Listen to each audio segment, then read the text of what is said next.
Thank you guys again so much for everybody who checked out the first video in the series where we kind of discussed what team I was using going into our third gym battle. We are now going into our gym number 4. So I can recap kind of our battle and what kind of happened in it, because it was actually like pretty crazy in like the grand scheme of like your other battles. Pretty much our first gym battle was like I completely like dominated the battle, and then in the second battle my boyfriend dominated the battle. In this third battle it got down to literally both of us on our last Pokemon, and my last Pokemon was at 20 HP for the end of the battle. So it was very, very, very close in terms of like who was going to win. It was really anybody's match until like the final moment.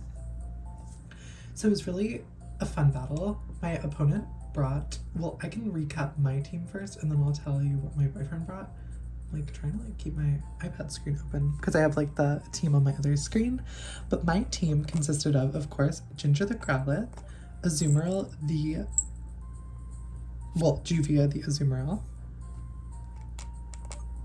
Camellia the Lilligant, Lumina the Espeon, Amethyst the Onyx, Akemi the Lucaria. So those were the 6 Pokemon that I chose to bring. My opponent kind of had like a similar strategy, and he was, when we were talking about it after the match, he also kind of thought the same thing. So he brought Onyx, Lucario, Grimer, Lopunny, Whimsicott, and Golbat.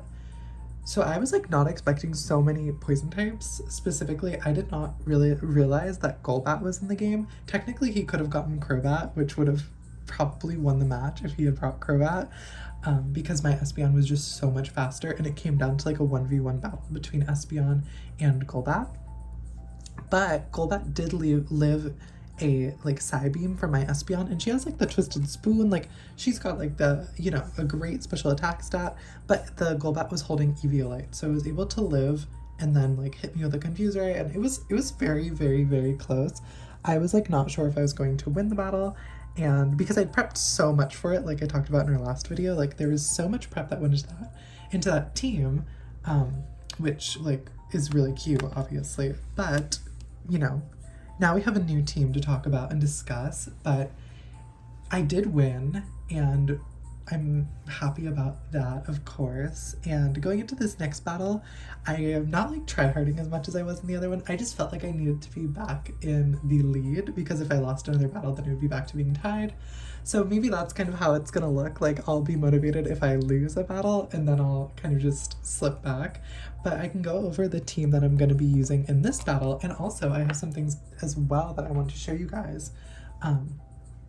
Just to like remember some of our old teammates. So in this box that is labeled team, I have like listed like all the Pokemon we've ever used in any of our gym battles, and it works something similar to this. So if you participated in the battle afterwards, you kind of just get moved down. So our first team that we used in our adventure, I have it written down up here.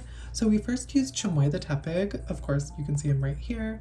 We used Azumarill, of course. We used Juvia, but she was just an Azurill back then. We did use Mantis here when she was back as like a Sewaddle in that first battle. And then we did use Ube Star when she was a Purloin. And we also used Fluffy Puff the Mareep in our first battle. And of course, Lulu the Lillipup. So as you can see here, like in our second battle, we used Chamoy the Tepig. We still used Azumarill, or I think it was just a Marill at that point. Yeah, it was just a Marill. We used Sewaddle as well. We used Mantis the Sewaddle. We used Ube Star, who's now Luna Noir, but her name in Gym Battle 2 was still Ube Star. That was before her evolution. And then we of course used Fluffy Puff, who evolved into a Fluffy, and we had swapped Lulu out for Fairy Lily. So that was kind of our little swap. And of course I have some like Pokemon cards to show you as well. This was our starter. This is Chamoy the Tepig. Super, super cute card. This is from the like original Black and White series. This is like a reverse, so he's all shiny. Yeah, this is like, I'm not gonna show you the backs of all of them, but this is Chamoy the Tepig, of course. All of you know and love Chamoy the Tepig. I don't actually have a Lillipup card that I could find, But I think the Purloin card that I have really makes up for it. This is from the Japanese Shiny collection. It is a very sparkly and girly little series of Pokemon cards from the black and white era, of course. So cute. I love this picture of Ube Star. This was when she was still kind of called Ube Star. She's really cute. And then, of course, we have Little Miss Sawaddle, or Mantis, as we refer to her in our playthrough. So cute. This is again from, I think this is like Plasma Storm Seawaddle. Really cute. They did like a different, they started doing kind of this like energy patterned holographic for the reverses. And this is what Mantis looks like. And there seems to be a few Mantises in this little card, which is really cute. And kind of rounding out our team for the first battle, I don't have a Uzuro card either, but we do have Mareep. This is Fluffy Puff the Mareep. Really, really, really cute. Fluffy Puff looks great in this artwork. This is a very modern card, actually. I just so happened to have a Mareep, so I kind of like dug it out of my little collection and wanted to show you guys. But Fluffy Puff looks really, really cute. So that was kind of our team that we used for our first battle, and this is kind of the upgrades that happened in our second battle. We have, of course, we did have Fluffy Puff evolve into a Fluffy. So this is what Fluffy Puff was looking like. This is also from the same series as the Mareep card. Don't know exactly which Sword and Shield set it's from, but it is that set. And then we have a very big throwback. So this is Dark Fluffy from Team Rocket Returns, all the way back. This is a very old set. This is what I grew up with. So here we have a little dark Fluffy. I guess Fluffy Puff maybe was feeling a little dark after this loss, so maybe this kind of represents her. Then I have a third representation of Fluffy. This is one from Delta Species, or some kind of set from the Delta Species era. This is from one of my favorite Pokemon card artists. If you can see there, from Yukamura. She does these really cute little clay art pieces of the Pokemon. So we have one for Fluffy, so I thought I would show that as well for Fluffy Puff. And then we of course had Little Miss Juvia evolve into a Meryl. So here is a little really sweet Meryl card. Again, from another Sword and Shield set that I don't know the name of, but just a really cute little Meryl. It's like representing the fairy type with the psychic type. And then of course, here's another little Meryl, really cute, very cute Meryl. Love her so much, Miss Juvia and her evolution. Then we had a new team member. So Lulu the Lillipup was swapped out with Little Miss Fairy Lily the Audino. So here's a really cute Audino card. Again, this is from one of the black and white series. Super, super, super cute.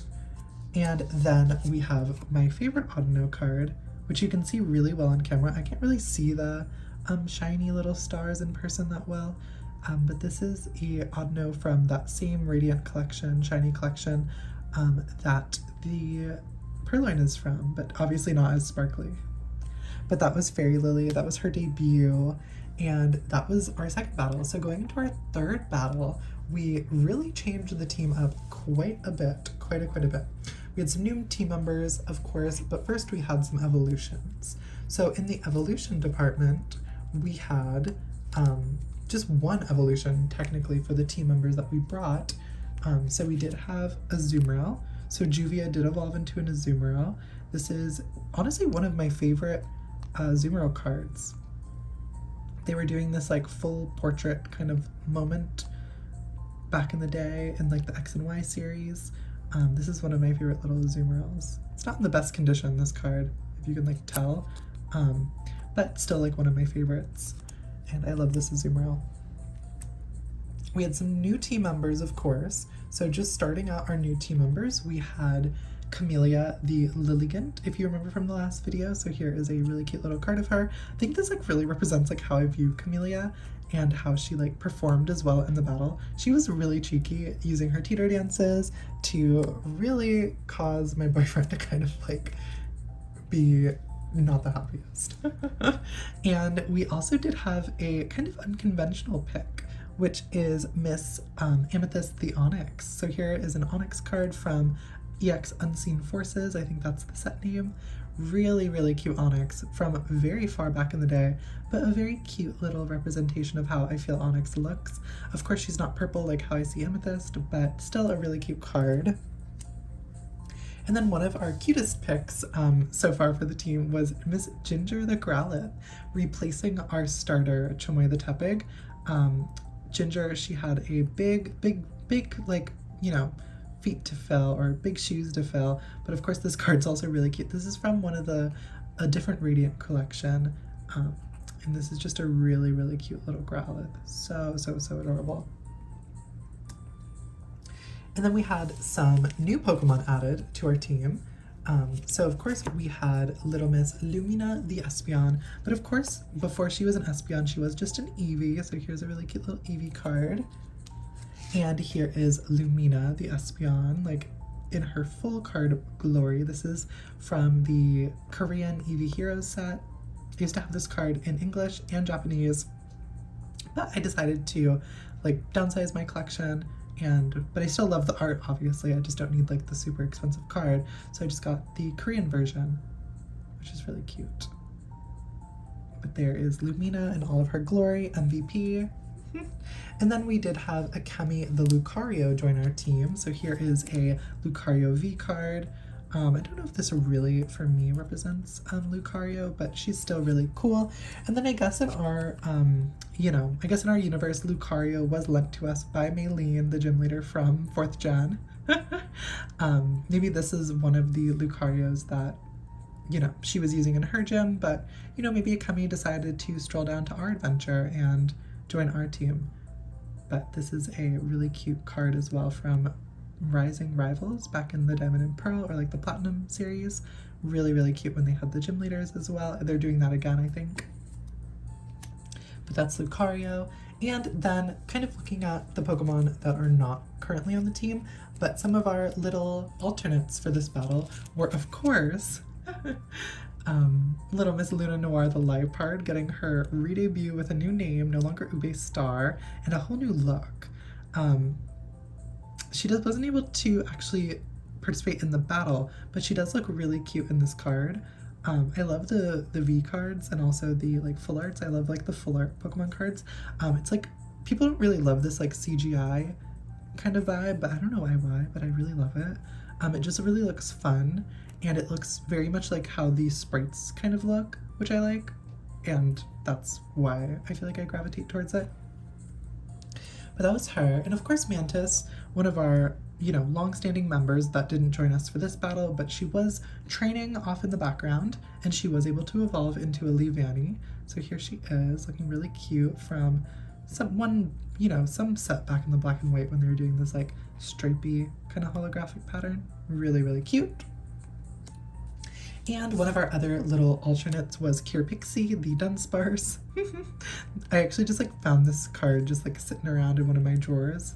It's just like a random little like uncommon card from a random set. But this is Dunsparce. I think this is Korean? I'm not sure. This isn't Japanese, but it's either Korean or Chinese. But this is a little Dunsparce card that's really cute.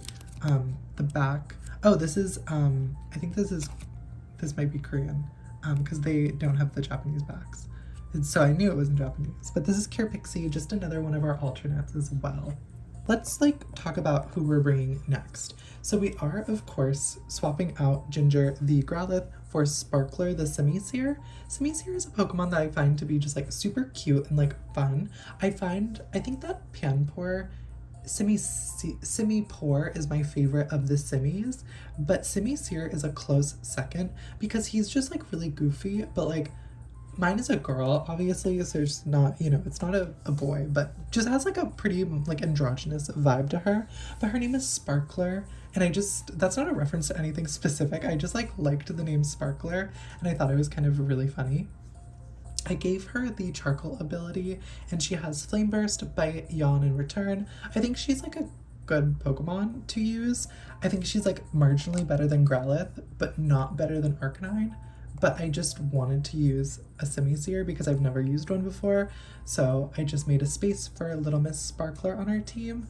And then up next is Little Miss Juvia coming back for her 4th gym badge, which is really exciting.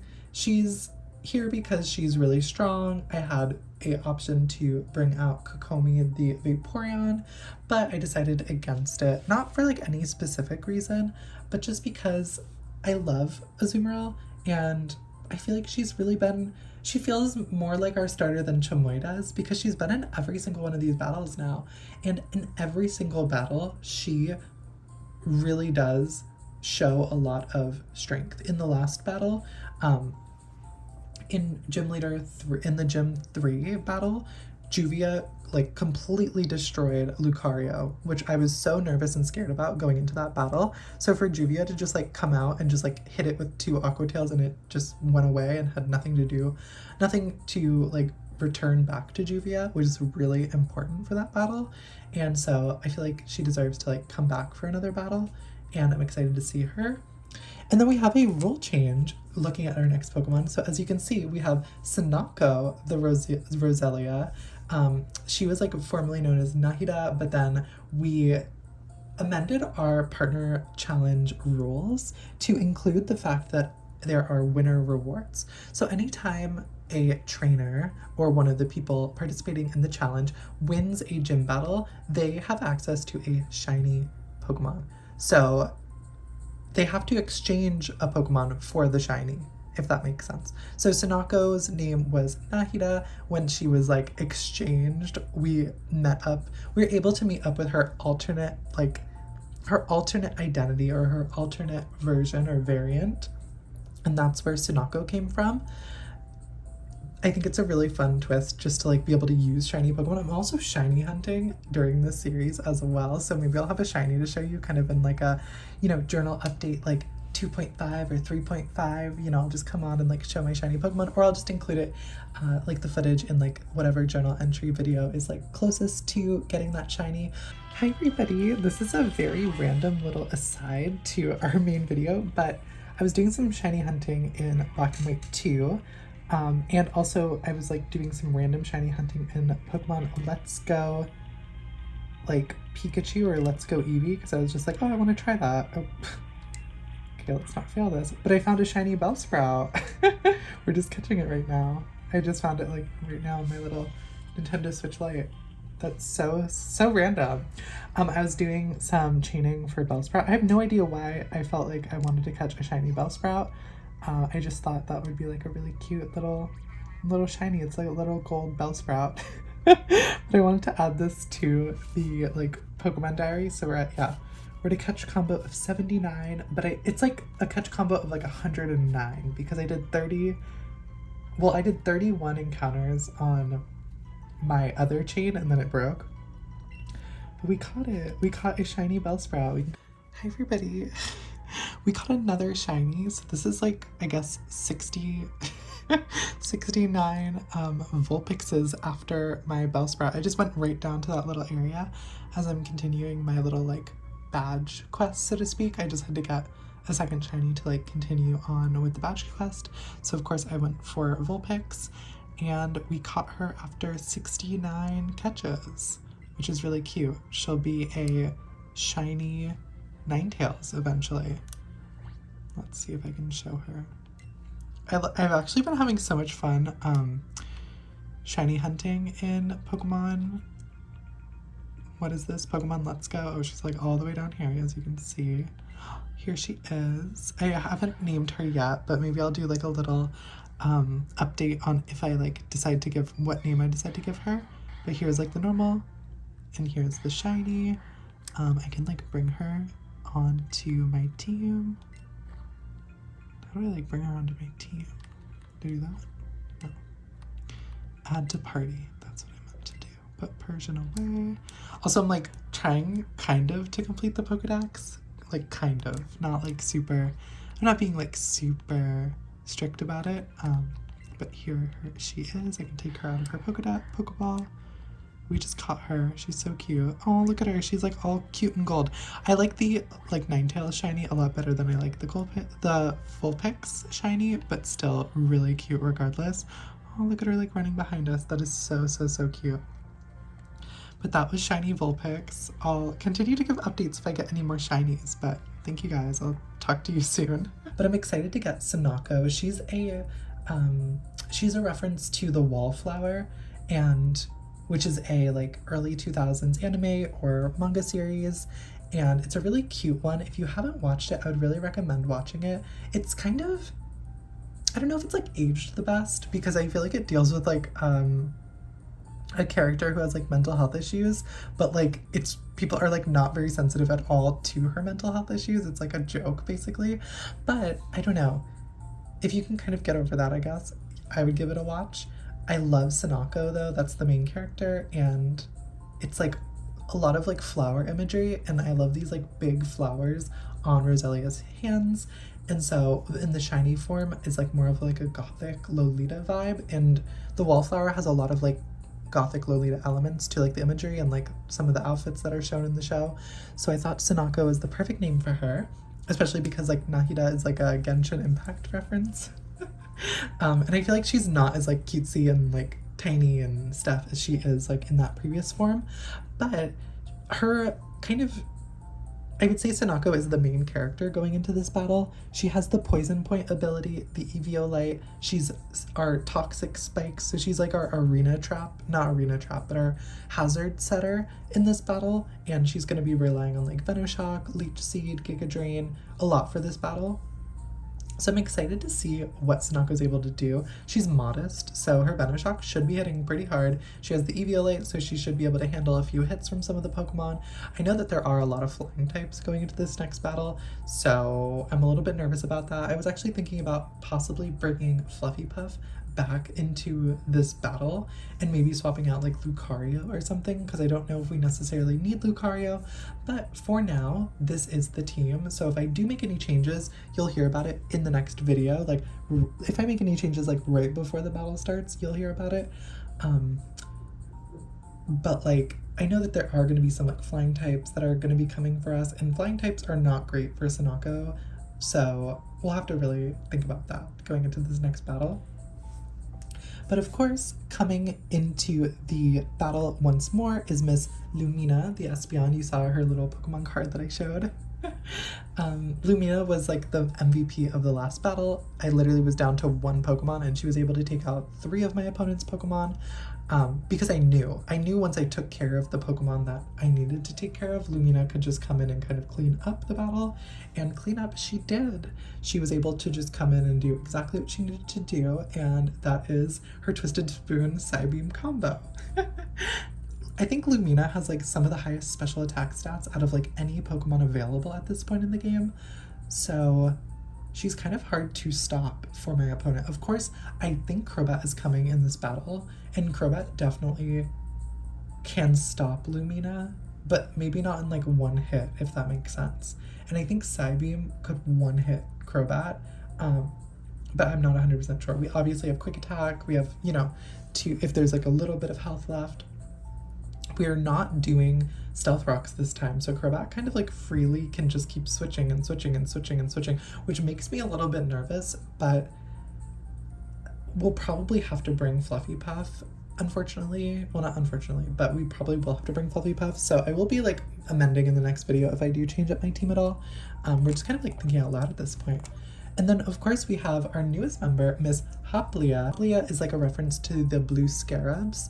I think they're like Hoplio bugs or something. I don't know. They might actually be called Hoplia bugs. I love bugs. And Pinsir is a white 2 exclusive. I know my opponent is bringing Pinsir, Heracross, which is also kind of like a scary Pokemon to me, because we don't have a flying type. I might also have to like make some amendments to if I want to bring a flying type.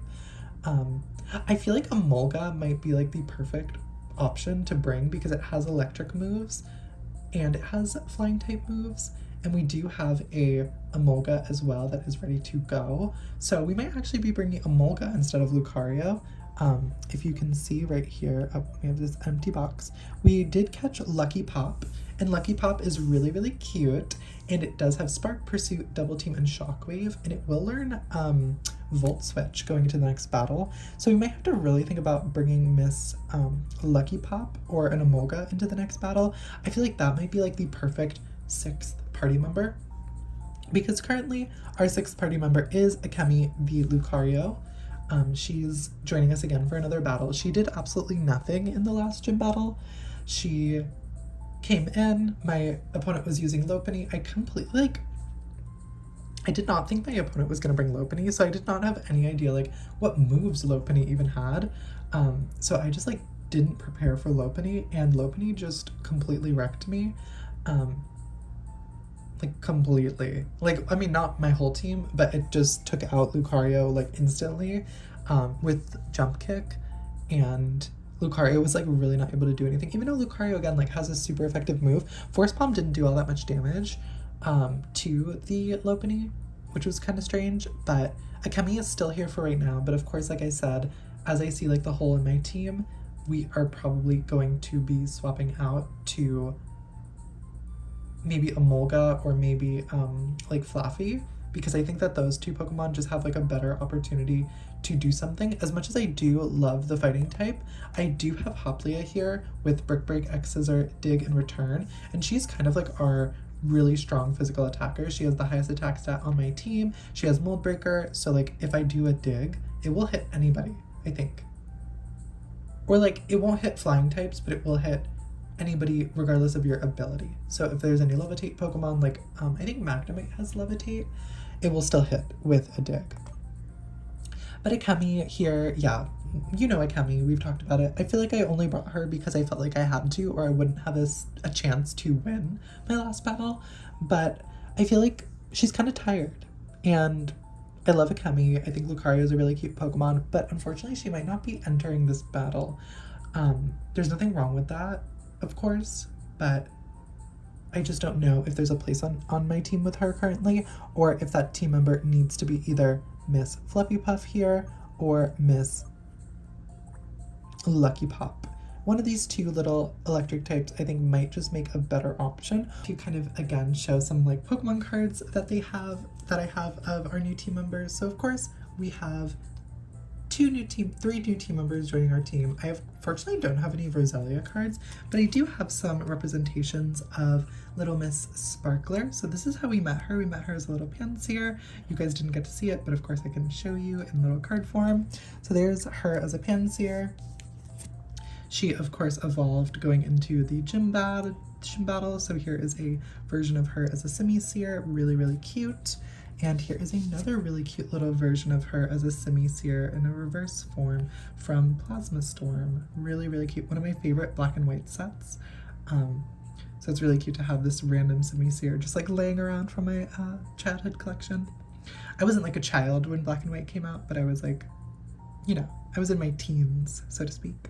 But here's Simisear looking really, really, really cute in one of these like very old school sleeves because they have this little dot on them, and I don't think sleeves have these dots anymore. Very cute. And of course, we do have Little Miss Hoplia joining our team. Here's a big throwback card from the EX series. This is Pinsir, very cute.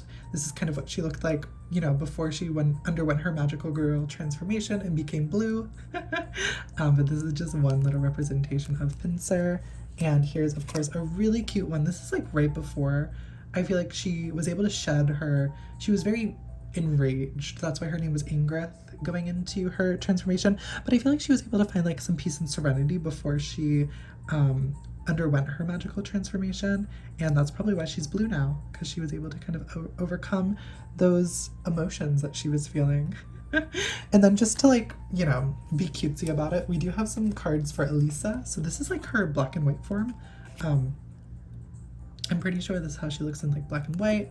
And then I have a version of her from black 2 and white 2 from that same like shiny collection, as you can see by the little sparkles on her.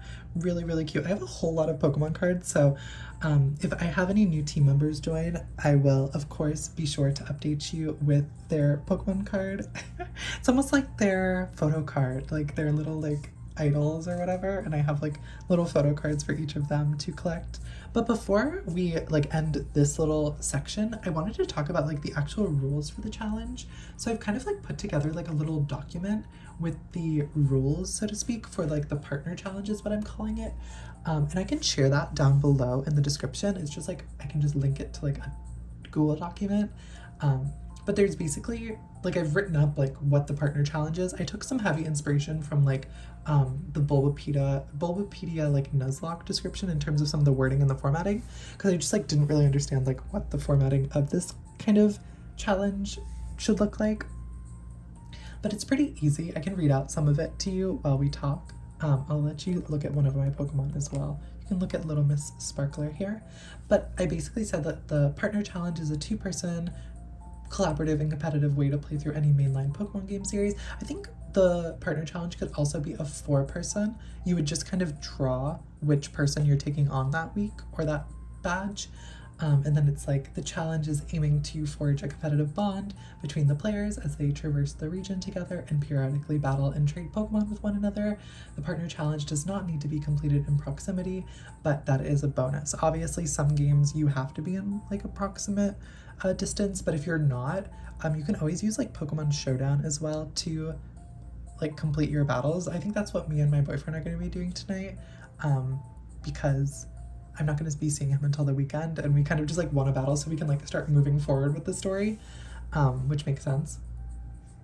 So the rules are that you have to have so there's only 5 main rules that I have currently. Obviously it might update as you see the doc in the future, but the first rule is that you have to have like a unique star. So the players must choose a different starter from one another, and if the players both want the same starter Pokemon, you have to flip a coin to decide which trainer gets to like choose the Pokemon first, or like choose the starter, because once they chose the starter, it's no longer eligible to be chosen by the other player.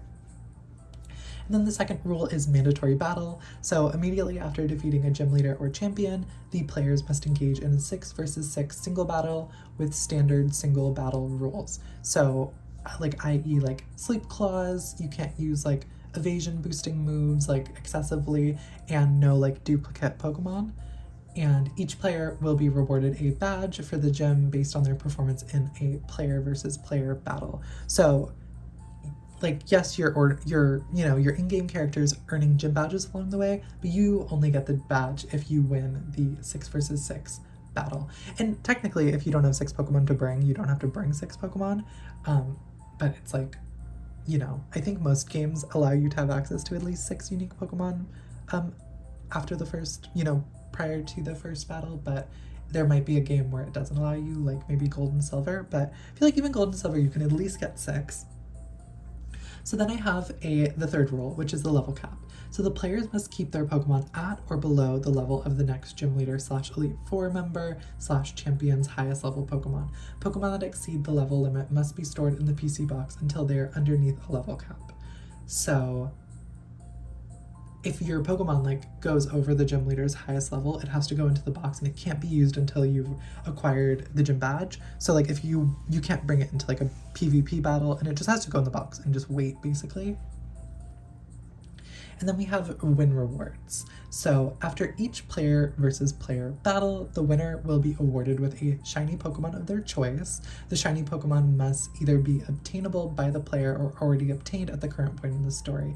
Manipulation of the Pokemon's nature, IVs, or EVs is not allowed. So you're not able to like give yourself like a perfect IV shiny Pokemon or perfect EV trained shiny Pokemon. It's basically like you have the Pokemon, you send it to the ether or the alternate universe, and it comes back shiny, and then you're able to use that Pokemon in its shiny form. It's basically just like there should be no like benefit to the Pokemon. It just is like purely aesthetic, which is what me and my boyfriend decided. And then equal opportunity. So if the players are playing games that have version exclusive Pokemon, the players must accept trades including these Pokemon. So if I have like, say like, oh, my opponent has Baneri that's, exclusive to their game, but I want a Baneri. Well, I have to like be like, oh, can I have Baneri, but I will give you Skitty? My opponent has to accept that trade because I have included a version exclusive Pokemon. And they don't have to like, give their Baneri, but they do have to like go to the grass and catch me a Baneri or catch the other player a Baneri if it's, if it's requested, because that's the equal opportunity part of it. And then I have some optional rules, of course, that there's, a part of the challenge. So like optional rules are like mandatory nicknames. The players nickname all their Pokemon, so you form like those strong emotional bonds with them.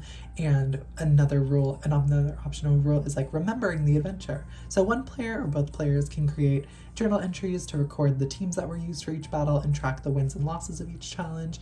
And then the third is like honor the champions. So the players should memorialize the Pokemon that were able to make it into the Hall of Fame.